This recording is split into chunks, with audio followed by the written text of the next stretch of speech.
আসসালামু আলাইকুম। আমন্ত্রণ বাংলা ভিশন সংবাদে আপনাদের সাথে আছি মিথিলা ইসলাম। শুরুতে বিআরবি কেবলস সংবাদ শিরোনাম। লাইফ সাপোর্টে ফেনীর মাদ্রাসায় দুর্বৃত্তদের আগুনে দগ্ধ ছাত্রী নুসরাত। ৩ দিন পর অজ্ঞাত 4 জনকে আসামি করে মামলা, গ্রেফতার 6। অগ্নিঝুঁকি না থাকলেও সচিবালয়ের একটি ভবন ভূমিকম্প ঝুঁকিতে, পুরাতনগুলো ভেঙে নতুন করে নির্মাণের পরিকল্পনা। মন্ত্রিসভার বৈঠক শেষে জানালেন মন্ত্রিপরিষদ সচিব। অস্ত্র মামলায় গ্রেফতার 6 ছাত্রলীগ কর্মীর মুক্তির দাবিতে ডাকা ধর্মঘটে অচল চট্টগ্রাম বিশ্ববিদ্যালয়। উপাচার্যের পদত্যাগের দাবিতে উত্তাল বরিশাল বিশ্ববিদ্যালয়। দেখছিলেন বিআরবি কেবলস সংবাদ শিরোনাম। এবারে বিস্তারিত। ঢাকা মেডিকেলে চিকিৎসাধীন ফেনীর মাদ্রাসা ছাত্রী নুসরাত জাহান রাফির অবস্থা আশঙ্কাজনক হওয়ায় তাকে লাইফ সাপোর্টে রাখা হয়েছে বলে জানিয়েছেন ডাক্তার সামন্তলাল সেন। তিনি জানান, সোমবার রাত থেকে রাফির শ্বাসকষ্ট হচ্ছে। এর আগে একটি ভিডিওতে চিকিৎসার খোঁজ নেয় প্রধানমন্ত্রী শেখ হাসিনার প্রতি কৃতজ্ঞতা জানিয়েছেন রাফি।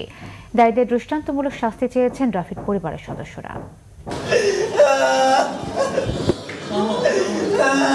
বার্ন ইউনিটের আইসিইউর বারান্দায় এভাবেই কাঁদছেন নুসরাত জাহান রাফির পরিবারের সদস্যরা। একমাত্র মেয়ের জামা কাপড় বুকে জড়িয়ে ধরে মা শিরিনের কান্না যেন থামছেই না। সোমবার রাত পর্যন্ত অগ্নিদগ্ধ মেয়েটিকে রাখা হয়েছিল বার্ন ইউনিটের আইসিইউতে। চিকিৎসক জানান, সময় যত বাড়ছে ততই অবস্থা খারাপের দিকে যাচ্ছে রাফির। শেষ রাত থেকেই তার অবস্থা একটু খারাপের দিকে যাচ্ছিল, শ্বাসকষ্ট হচ্ছিল। আজকে সকালে আমরা যখন এসে দেখি তার প্রচণ্ড শ্বাসকষ্ট। আমরা তারপরে সবাই বোর্ডের দেখে সিদ্ধান্ত নিলাম তাকে লাইফ সাপোর্টে দেওয়ার জন্য। তার কন্ডিশন খুবই খারাপ। তারপরে 80% বার্ন, তার 70%ই হচ্ছে ডিপ বার্ন। এর আগে রাফির সঙ্গে কথা বলেছিলেন তার পরিবারের সদস্যরা। চিকিৎসার খোঁজ খবর নেয় প্রধানমন্ত্রী শেখ হাসিনাকে ধন্যবাদ জানান অগ্নিদগ্ধ রাফি। প্রধানমন্ত্রী আমার জন্য যা করছে আমি চিরদিন আর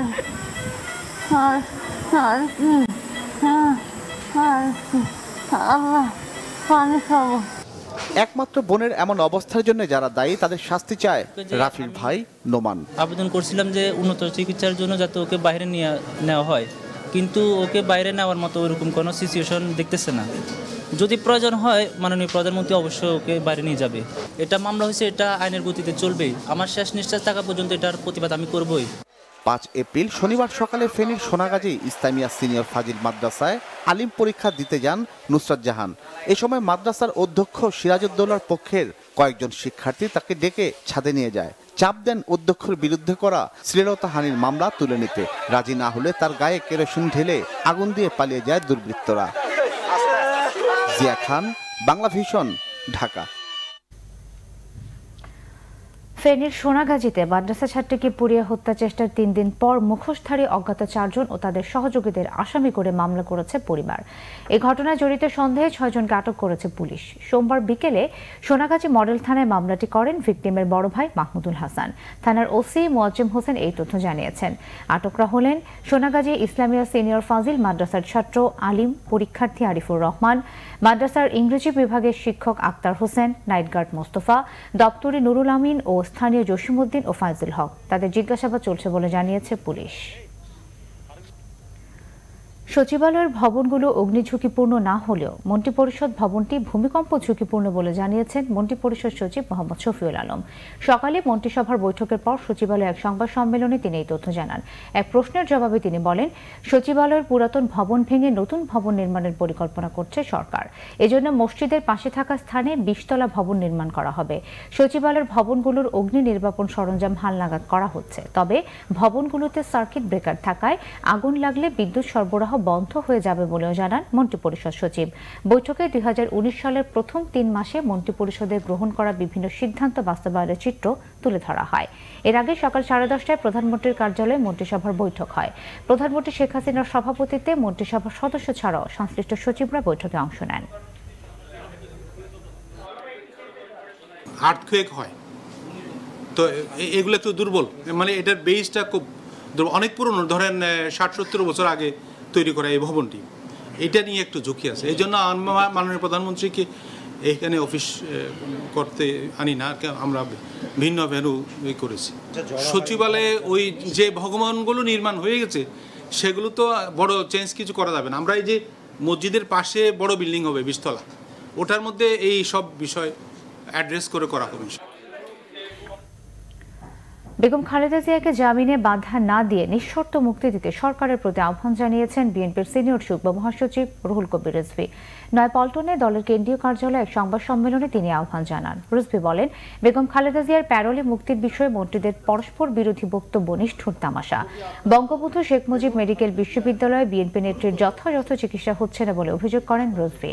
বেগম খালেদা জিয়ার ক্ষতি করতে সরকার সময় ক্ষেপণ করছে কিনা তা নিয়ে জনমনে সন্দেহ তৈরি হয়েছে বলেও মন্তব্য করেন তিনি। খালেদা জিয়ার কোনো ধরনের ক্ষতি হলে তার দায় দায়িত্ব সরকারকে নিতে হবে বলে জানান বিএনপির এই সিনিয়র যুগ্ম মহাসচিব। রাজধানীর বনানীর এফআর টাওয়ারে আগুন নেভানোর সময় গুরুতর আহত ফায়ারম্যান সোহেল রানা সিঙ্গাপুরে একটি হাসপাতালে মারা গেছেন। ইন্না লিল্লাহি ওয়া ইন্না ইলাইহি রাজিউন। তার মৃত্যুতে শোক জানিয়েছেন রাষ্ট্রপতি মোহাম্মদ আব্দুল হামিদ ও প্রধানমন্ত্রী শেখ হাসিনা। এই নিয়ে ওই দুর্ঘটনায় নিহতের সংখ্যা বেড়ে দাঁড়ালো 27-এ। সোমবার স্থানীয় সময় ভোর 4:17 চিকিৎসাধীন অবস্থায় মৃত্যুবরণ করেন সোহেল রানা। গত শুক্রবার উন্নত চিকিৎসার জন্য তাকে সিঙ্গাপুরে নেওয়া হয়েছিল। এর আগে গত 28 মার্চ অগ্নিকাণ্ডের সময় কুর্মিটোলা স্টেশনের ফায়ারম্যান সোহেল রানা ফায়ার সার্ভিসের উঁচু ল্যাডারে উঠে আগুন নেভানো ও আটকে পড়াদের উদ্ধারে কাজ করছিলেন। এক পর্যায়ে শরীরে লাগানো নিরাপত্তা হুক ময়ের সঙ্গে আটকে গেলে পিছলে পড়ে বিপজ্জনকভাবে ঝুলতে থাকেন রানা। এ সময় ল্যাডারের চাপে তার একটি পা ভেঙে যায় এবং শরীরের অন্যান্য অংশ মারাত্মকভাবে ক্ষতিগ্রস্ত হয়। তাকে উদ্ধার করে সম্মিলিত সামরিক হাসপাতালে ভর্তি করা হয়। পরে উন্নত চিকিৎসার জন্য সিঙ্গাপুরে পাঠানো হয় দুঃসাহসী এই অগ্নিযোদ্ধাকে। দ্বিতীয় দিনের মতো ধর্মঘট চলছে চট্টগ্রাম বিশ্ববিদ্যালয়ে। ধর্মঘটে আজও বন্ধ রয়েছে শাটল ট্রেন চলাচল। রবিবার ছাত্রলীগের ধর্মঘটে পরিবহন পুলে থাকা বেশিরভাগ যানবাহন অকেজো করে দেওয়ার কারণে শিক্ষক বাস ছেড়ে যেতে পারেনি। এতে শিক্ষক ও কর্মকর্তা কর্মচারী শূন্য থাকে বিভাগ, ইনস্টিটিউট ও দফতরগুলো। এছাড়া ক্লাস পরীক্ষাও স্থগিত হয়েছে বলে জানিয়েছে ভারপ্রাপ্ত রেজিস্ট্রার AKM নূর আহমেদ। এদিকে দাবি আদায় না হওয়া পর্যন্ত আন্দোলন চলবে বলে জানিয়েছেন ছাত্রলীগ নেতারা। অস্ত্র মামলায় কারাগারে থাকা 6 ছাত্রলীগ কর্মীর মুক্তি ও মামলা প্রত্যাহার, 2015 সাল থেকে সব রাজনৈতিক মামলা প্রত্যাহার, হাটহাজারী থানার ভারপ্রাপ্ত কর্মকর্তা বেলাল উদ্দিন জাহাঙ্গীরকে প্রত্যাহার ও প্রক্টরের পদত্যাগের দাবিতে এই ধর্মঘট পালন করছে বিশ্ববিদ্যালয় শাখা ছাত্রলীগের একাংশ। এদিকে উপাচার্যের পদত্যাগের দাবিতে বরিশাল বিশ্ববিদ্যালয়ে এখনও অব্যাহত রয়েছে শিক্ষার্থীদের আন্দোলন। বেলা 11:15টার দিকে শিক্ষার্থীরা বরিশাল পটুয়াখালী মহাসড়কে আন্দোলনে নামে। এ সময় সব ধরনের যানবাহন চলাচল বন্ধ হয়ে যায়।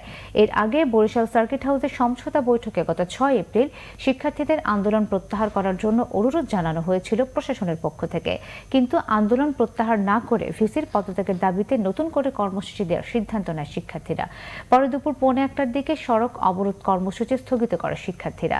26শে মার্চ স্বাধীনতা দিবসের অনুষ্ঠান আয়োজনে বাকবিতণ্ডার এক পর্যায়ে শিক্ষার্থীদের রাজাকারের বাচ্চা বলে গালি দেন বিশ্ববিদ্যালয়ের ভিসি SM ইমামুল হক। এতে ক্ষুব্ধ শিক্ষার্থীরা আন্দোলনে নামে।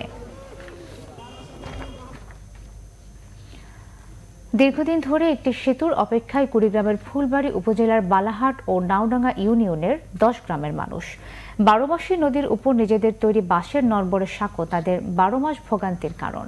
জনপ্রতিনিধিদের কাছে বারবার ধর্ণা দিয়েও আশ্বাস ছাড়া কিছুই জোটেনি তাদের ভাগ্যে। কুড়িগ্রাম থেকে শফিকুল ইসলাম বেবুর রিপোর্ট। কুড়িগ্রামের ফুলবাড়ী উপজেলার বালাহাট ও নাওডাঙ্গা ইউনিয়নে 12 মাসী নদীর উপর রয়েছে দুটি বাঁশের সাঁকো। একটির দৈর্ঘ্য প্রায় 80 ফুট, অপরটির 60 ফুট। নিজ উদ্যোগে তৈরি এ দুটি বাঁশের সাঁকো দিয়ে বছরের পর বছর চলাচল করছেন স্থানীয়রা। বয়সের ভারে নড়বড়ে হয়ে গেছে এ সেতু, প্রায়ই ঘটছে দুর্ঘটনা। ভারী যানবাহন চলতে না পারায় চরম দুর্ভোগে ব্যবসায়ী, রোগী এবং শিক্ষার্থীরা। 30 থেকে 40 বছর ধরে দেখছি যে বেহাল অবস্থা, এইরকম অবস্থা বাঁশের সাঁকো দিয়ে আমরা পারাপার হই। একটা কলেজ আছে, হাই স্কুল আছে 2টা, নদীর উপর প্রায় 20,000 লোকের বসতি। ধান বা কোনো ধান নিয়ে গেলে আমার খুব অসুবিধা, মানে পারাপাড়ির জন্য একেবারে খুব অসুবিধা। নোয়াখুচি, দুলালি, মোগলহাট, লালমনিহাটের রাস্তায় এই জায়গাতে মানুষ সব চলাচল করে। ব্যবসা বাণিজ্যের একটু অসুবিধা হয়, পারাপাড়ের জন্য অসুবিধা হয়, বৃষ্টি হলে খুব ভালো হয়। বরাবরের মতো আশ্বাসী সম্বল সংশ্লিষ্ট কর্তৃপক্ষের। ঊর্ধ্বতন কর্মকর্তাদের সাথে আলোচনা করে উদ্যোগ নেওয়ার কথা জানালেন উপজেলা প্রকৌশলী। এখানে নতুন আসছে, এখনো সবকিছু ঘুরে দেখা হয়নি। সবকিছু ঘুরে দেখে তারপর যে জায়গাটার কথা, যে ব্রিজের নামটা বললেন ইন্দুরঘাট, সেখানে যাই দেখে আসলে মানে কতটুকু ফিজিবল ব্রিজটা করলে পারে আমরা আমাদের কতগুলো জনগণ উপকৃত হবে না হবে। তারপর আমি সেই বিষয়ে ঊর্ধ্বতন কর্তৃপক্ষের সাথে কথা বলবো। তারপর এমপি সাহেবের কাছে যে ডিও লেটার যেহেতু দেওয়া লাগে, তাদের ডিও লেটার অনুসারে আমাদের রংপুর বিভাগ অবকাঠামো উন্নয়ন প্রকল্প থেকে প্রজেক্ট মানে ইমপ্লিমেন্টেশন দেওয়া হয়। তো সেই হিসাবে যদি দেওয়া যায় তাহলে আমি সেরকম একটা উদ্যোগ নেব। একটি সেতুর অভাবে অর্থনৈতিকভাবেও পিছিয়ে এসব গ্রামের খেটে খাওয়া মানুষগুলোর জীবন। কোনো আশ্বাসেই আর বিশ্বাস রাখতে পারছেন না তারা। Bangla vision news desk. উন্নয়ন থমকে দাঁড়িয়েছে রংপুর সিটি কর্পোরেশনে। প্রতিদিন বাড়ছে নাগরিক ভোগান্তি, কাদা পানিতে সয়লাভ হচ্ছে পথঘাট, সব সমস্যা যেন জট বেঁধেছে, কোনোটাকেই ছোট করে দেখার সুযোগ নেই। এরপরেও শ্যামাসুন্দরী খাল, সড়ক যোগাযোগ ও ড্রেনেজ ব্যবস্থাপনা সবচেয়ে বেশি দুর্ভোগে ফেলেছে নগরবাসীকে। তবে এসব সমস্যাকে আগের সময়কালের কাজের ধীরগতির ফল বলে জানালেন বর্তমান মেয়র। চারদিক সবুজে ঢাকা শান্তসৌম্য শহর হিসেবে পরিচিতি থাকলেও রংপুর নগরী এখন যান জলজট সহ ময়লা আবর্জনার ভাগাড়ে পরিণত হয়েছে। দিন দিন সমস্যা হচ্ছে আরও প্রকট। 1869 খ্রিস্টাব্দে ব্রিটিশ শাসন আমলে রংপুর পৌরসভার মর্যাদা লাভ করে।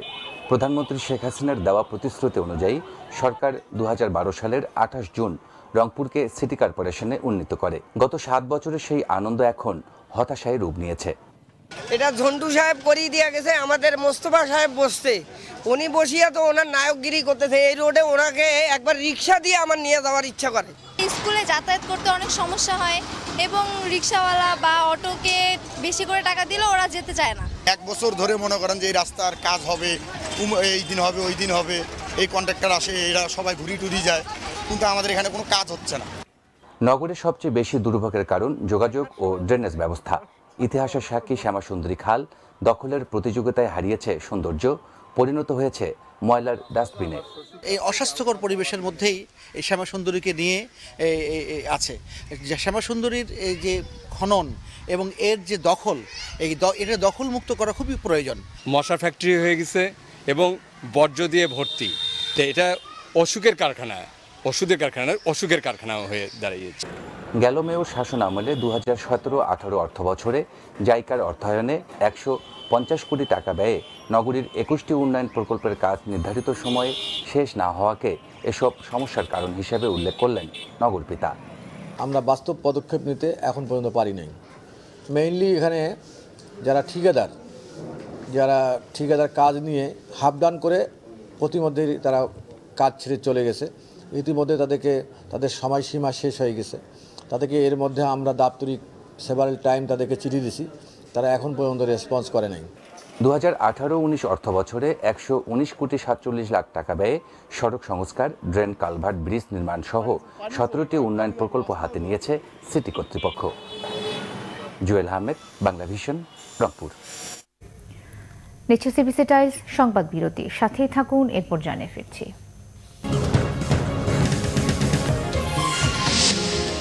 স্বাভাবিক জীবনে ফিরতে 17 জেলার 6 শতাধিক চরমপন্থী আত্মসমর্পণ করবেন কাল পাবনায়। চলছে ব্যাপক প্রস্তুতি। নদী ভরাট আর দখল আগ্রাসনে বিলুপ্তির পথে সাতক্ষীরার বড়দল হাট। চলছে স্থানীয় জনপ্রতিনিধি ও প্রভাবশালী ভূমিদস্যুদের দখলের উৎসব।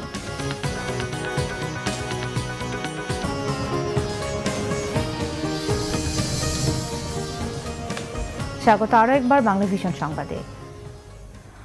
17 জেলার 600-রও বেশি চরমপন্থীর আত্মসমর্পণকে ঘিরে পাবনায় চলছে ব্যাপক প্রস্তুতি। প্রস্তুত করা হয়েছে পাবনার শহীদ আমিনুদ্দিন স্টেডিয়াম ও তার চারপাশ। মঙ্গলবার বিকেল 3টায় স্বরাষ্ট্রমন্ত্রী আসাদুজ্জামান খানের হাতে অস্ত্র জমা দিয়ে স্বাভাবিক জীবনে ফেরার অপেক্ষায় চরমপন্থীরা। আত্মসমর্পণে আগ্রহী দলের মধ্যে রয়েছে পূর্ব বাংলার সর্বহারা, পূর্ব বাংলা কমিউনিস্ট পার্টি, লাল পতাকা, নিউ পূর্ব বাংলা কমিউনিস্ট পার্টি ও কাদামাটির সদস্যরা। এদের অনেকের বিরুদ্ধে হত্যা, ডাকাতি, বিস্ফোরক ও অস্ত্র মামলা রয়েছে। ব্যাপক প্রস্তুতি নিয়েছে জেলা প্রশাসন ও জেলা আওয়ামী লীগ। উপস্থিত থাকবেন আইজিপি ডক্টর মোহাম্মদ জাভেদ পাটোয়ারিও। নদী ভরাট আর দখল আগ্রাসনে বিলুপ্তির পথে সাতক্ষীরার বড়দল হাট। প্রশাসনকে বৃদ্ধাঙ্গুলি দেখিয়ে এই হাটের অর্ধেক জায়গা দখলে নিয়েছে স্থানীয় জনপ্রতিনিধি থেকে শুরু করে অনেক প্রভাবশালী ভূমিদস্যু। সঠিক ব্যবস্থাপনার মাধ্যমে হাটটি রক্ষার দাবি স্থানীয়দের। জৌলু সারিয়ে বিলুপ্তির পথে সাতক্ষীরার আশাশুনি উপজেলার সবচেয়ে বড় হাটটি। একসময় দেশ বিদেশের বিভিন্ন প্রান্ত থেকে নদীপথে বড়দল হাটে আসতেন ব্যবসায়ীরা, কিন্তু কপোতাক্ষ নদ ভরাট হয়ে যাওয়ায় হাটটি আজ বিলুপ্তির পথে। প্রায় 40 একর জায়গার বেশিরভাগ দখলে নিয়েছে ভূমিদস্যুরা। সড়ক পথে যোগাযোগ ব্যবস্থার উন্নয়ন ও জমি দখলমুক্ত করে হাটের জৌলুস ফিরিয়ে আনার দাবি স্থানীয়দের। বটতল বাজারে যৌবনের কথা বলে শেষ করা যাবে না। চলাফেরার সুবিধা ছিল মানুষের, এখন নদী খাল গেছে বুঝি, এখন লোকজনও কম আছে, আর পথে ঘাটে এখন যেখানে সেখানে রাস্তাঘাটে হাট বাজার বসে গেছে। এখন নদী পথের কারণে অনেক কাঁচামালেরও সমস্যা আছে। আপনার বটতল বাজারে একটা ব্যাংক নাই, যেখানে আপনার বর্তমান মানুষ লেনদেন করতে পারতেছে না। সরকারের কাছে আমরা আবেদন করছি যাতে আমাদের বাজারটা উন্নয়ন হয়। পশ্চিম সাইডই নদী ভরাট, যেখানে পূর্বের সারির লোকজন সব দখল করে বসে আছে। আমার ডাইন সাইডই কপোতাক্ষ নদী, সব মাছের ঘের করে বসে আছে জলকার। হাটে অবৈধ স্থাপনা উচ্ছেদে অভিযান অব্যাহত আছে বলে জানান ভূমি কর্মকর্তা। ভূমিদস্যু এবং অবৈধ দখলদারদের দখলে চলে গিয়েছে, ফলে সরকার কোটি কোটি টাকা রাজস্ব হারাচ্ছে। হাটের ঐতিহ্য ও সুদিন ফিরিয়ে দিতে বন্দোবস্ত ও সঠিক ব্যবস্থাপনার উদ্যোগ নিয়েছে জেলা প্রশাসন। আমাদের জেলা প্রশাসন এবং উপজেলা প্রশাসন ইতিমধ্যে একটি উদ্যোগ নিয়েছে হাটটিকে পেরিফেরিভুক্ত করে তাকে সঠিক বন্দোবস্তের মাধ্যমে সঠিক ব্যবস্থাপনায় নিয়ে আসার জন্য। হাটটি যাতে হারিয়ে না যায় সেজন্য সরকারের কার্যকর পদক্ষেপের আশায় স্থানীয়রা। Bangla vision news desk. এবারে দেশের বিভিন্ন জায়গার আরো কিছু খবর নিয়ে একটি ডেস্ক রিপোর্ট।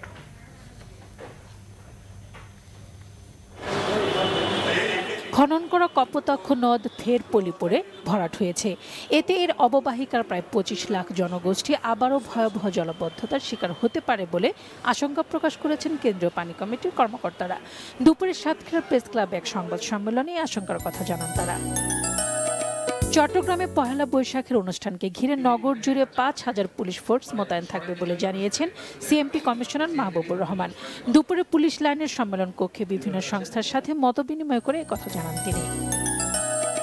ঝিনাইদহে অনুষ্ঠিত হয়েছে নবায়নযোগ্য জ্বালানি ও জ্বালানি সাশ্রয়ী স্কুলিং প্রোগ্রাম। বিদ্যুৎ বিভাগের টেকসই নবায়নযোগ্য জ্বালানি উন্নয়ন কর্তৃপক্ষের আয়োজনে সকালে শহরের পুরাতন ডিসি কোর্ট চত্বর থেকে র্যালি বের হয়ে শহরের প্রধান সড়ক ঘুরে আসে। গাইবান্ধার গোবিন্দগঞ্জের সরকারি জলমহল ইজারা দেওয়ার প্রতিবাদে মানববন্ধন করেছে মৎস্যজীবীরা। দুপুরে উপজেলা পরিষদ চত্বরে উপজেলা মৎস্যজীবী সমবায় সমিতির আয়োজনে এই কর্মসূচি হয়।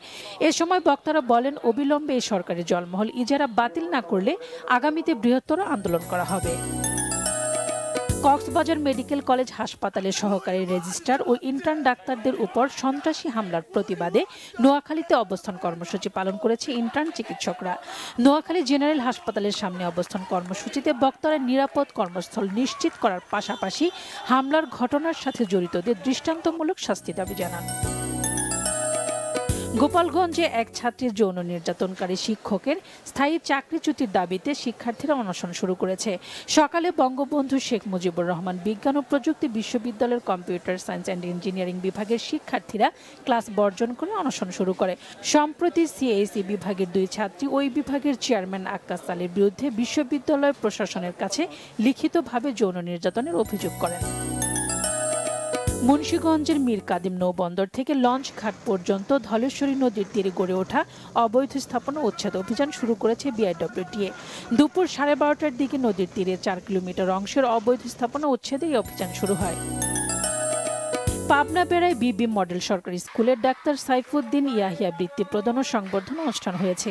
এতে প্রধান অতিথি ছিলেন সাবেক স্বরাষ্ট্র প্রতিমন্ত্রী অ্যাডভোকেট শামসুল হক টুকু। লালমনিরহাটে অনুষ্ঠিত হল ফার্স্ট ইন্টারন্যাশনাল স্ক্র্যাবল চ্যাম্পিয়নশিপ 2019। দিনভর প্রতিযোগিতায় অংশ নেয় নেপাল ও বাংলাদেশের 41টি স্কুলের 76 জন শিক্ষার্থী। কালীগঞ্জ করিমউদ্দিন পাবলিক স্কুল মাঠে আয়োজিত প্রতিযোগিতায় শুরু হয় নেপাল ও বাংলাদেশি শিক্ষার্থীদের সঙ্গীত, নৃত্য ও ডিসপ্লে পরিবেশনের মাধ্যমে। Morsheda Rasel, Bangla vision news desk. সংবাদ শেষ করব বিআরবি কেবলস শিরোনামগুলো আরেকবার জানিয়ে। লাইফ সাপোর্টে ফেনীর মাদ্রাসায় দুর্বৃত্তদের আগুনে দগ্ধ ছাত্রী নুসরাত। 3 দিন পর অজ্ঞাত 4 জনকে আসামি করে মামলা, গ্রেফতার 6। অগ্নিঝুঁকি না থাকলেও সচিবালয়ের একটি ভবন ভূমিকম্প ঝুঁকিতে। পুরাতনগুলো ভেঙে নতুন করে নির্মাণের পরিকল্পনা, মন্ত্রিসভার বৈঠক শেষে জানালেন মন্ত্রিপরিষদ সচিব। অস্ত্র মামলায় গ্রেফতার 6 ছাত্রলীগ কর্মীর মুক্তির দাবিতে ঢাকা ধর্মঘটে অচল চট্টগ্রাম বিশ্ববিদ্যালয়। উপাচার্যের পদত্যাগের দাবিতে উত্তাল বরিশাল বিশ্ববিদ্যালয়। এই ছিল এখনকার মতো। পরের সংবাদ সন্ধ্যা 7:30টায়। এর আগে 6টায় রয়েছে নিউজ টপ 10। দেখার আমন্ত্রণ রইল। এছাড়া ফেসবুকে বাংলা ভিশন সংবাদ সরাসরি দেখতে লগ ইন করতে পারেন facebook.com/বাংলাভিশনে। এতক্ষণ সাথে থাকায় ধন্যবাদ সবাইকে।